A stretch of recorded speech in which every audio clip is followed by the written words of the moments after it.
Good morning to you. I am Mark Sudduth, and here's what's up in the tropics for Saturday, the 27th of August, 2022. A couple of areas now that we really need to keep an eye on over the coming days.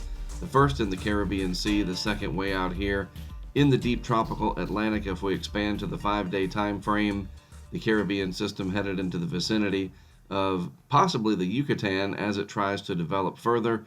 And then all eyes will be on this system out of the deep tropics, a very large and complex overall system that has the potential to develop and possibly threaten some land masses here as we get into the first part of September. Satellite animation, not much in the way of any deep thunderstorm activity just yet associated with our Caribbean system, but I think that'll be coming in the next few days.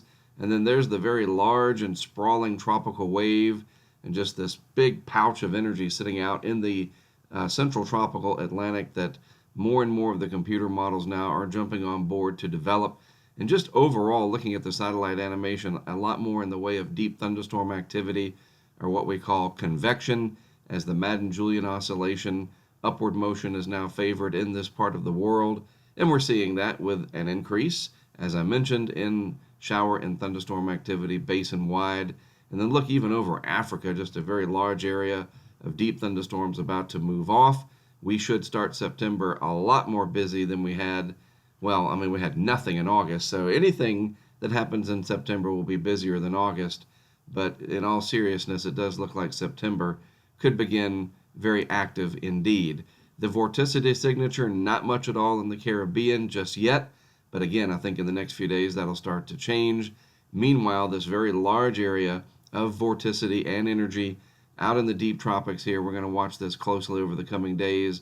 Pretty solid model support overall for this to go on to eventually develop. Despite the large area of dry air that surrounds it, it's going to move west to west-northwest with time, and eventually it looks like it could try to develop. Looking at the 6Z GFS here, this goes out to 5 days. First, the Caribbean system, you notice right there, it does try to start developing just east of the Yucatan Peninsula. The GFS is pretty aggressive with it, other models not so much. So we'll see, like I mentioned in my Hurricane Outlook and Discussion video yesterday, maybe the GFS is overdoing things. We're going to have to just wait and see. We're getting now to where it's in the 5-day time frame, and that is typically a more believable time frame, but until it happens, it's still just in the computer model. Meanwhile, on the right-hand side of the screen over there, the GFS finally starting to pick up on the evolution of that tropical wave as it develops over the next few days. And we can see this very prominently now on the European ensemble. This is the ECMWF ensemble animation courtesy of the weathernerds.org site. And what this is all the different ensemble members of the Euro, the ECMWF, that develop any type of tropical cyclone or even, in some cases, extratropical cyclones. But pay particular attention to that one right there. That is the system in the central Atlantic.